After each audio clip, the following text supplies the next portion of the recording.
Aujourd'hui, il n'est pas rare qu'une visite chez le dentiste s'accompagne de radiographies, des examens devenus des compléments essentiels de la médecine dentaire.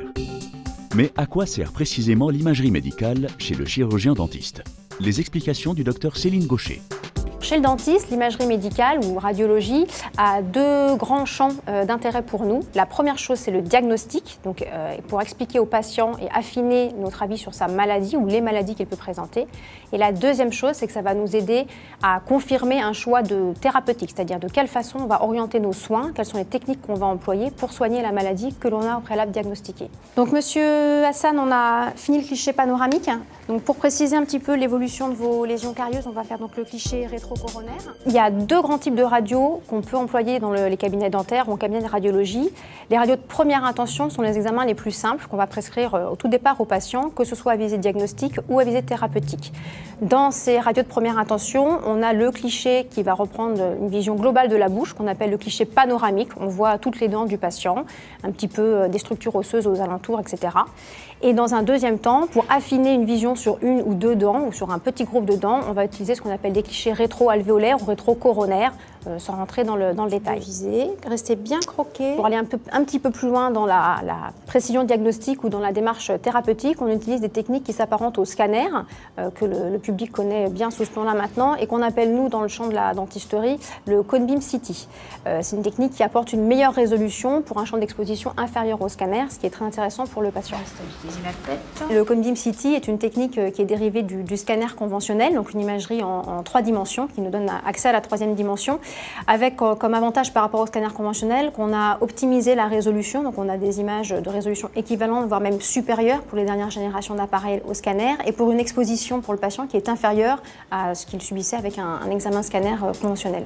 Pour le docteur Céline Gaucher, cette révolution technologique est aussi très avantageuse pour le patient. Le Cone Beam est beaucoup plus avantageux pour nos patients pour deux aspects. La première, c'est l'exposition, puisque pour ces clichés qui nous donnent accès à des images 3D, on va exposer moins le patient que pour un scanner tel qu'on l'entend habituellement. Et pour le praticien et donc pour le patient, on va avoir un diagnostic qui est beaucoup plus précis, dans un diagnostic de pathologie quelle qu'il soit, une infection, une fracture, une dent incluse qui est cachée dans l'os. Et ça va également affiner notre thérapeutique et nos choix de thérapeutique. Par exemple, la décision de conserver ou d'extraire une dent suite à un traumatisme. Si le praticien suspecte une fracture, sur un cliché classique en 2 dimensions, on aura du mal à observer cette fracture. Alors que sur le Cone Beam CT, le praticien aura l'information très précise sur l'ensemble des tissus en 3 dimensions.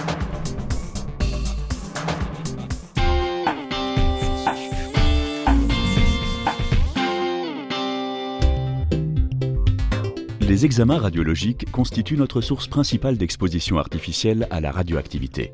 Il faut donc les limiter à une bonne pratique médicale. Mais quelles règles encadrent l'usage de ces examens si nécessaires à notre santé? Tout de suite, l'éclairage de Dominique Ledelmat, ingénieur de recherche à l'université Paris-Descartes. Les examens radiologiques sont très réglementés. Le chirurgien dentiste a nécessité de suivre une formation à la radioprotection du patient.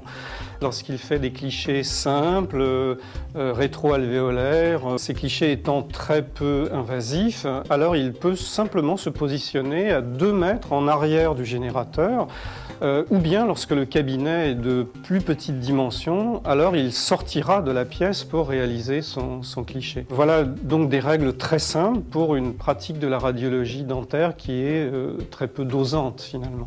Alors depuis 2008, l'Agence nationale de sécurité du médicament a mis en place des procédures de contrôle qualité. Les appareils de radio panoramique, par exemple, doivent faire l'objet d'un contrôle trimestriel. Donc les contrôles sont très fréquents pour assurer la pérennité de la qualité d'image sur ces appareils. Est-ce qu'il est nécessaire de faire le contrôle technique de l'appareil? Ces contrôles servent au chirurgien dentiste à assurer que son appareil donne la meilleure image possible pour la plus faible dose possible.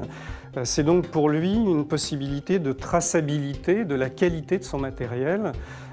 Et ça lui permettra, bien entendu, également de déclencher des contrôles s'il constatait que ce contrôle qualité était déviant par rapport à la qualité d'image qu'il souhaite.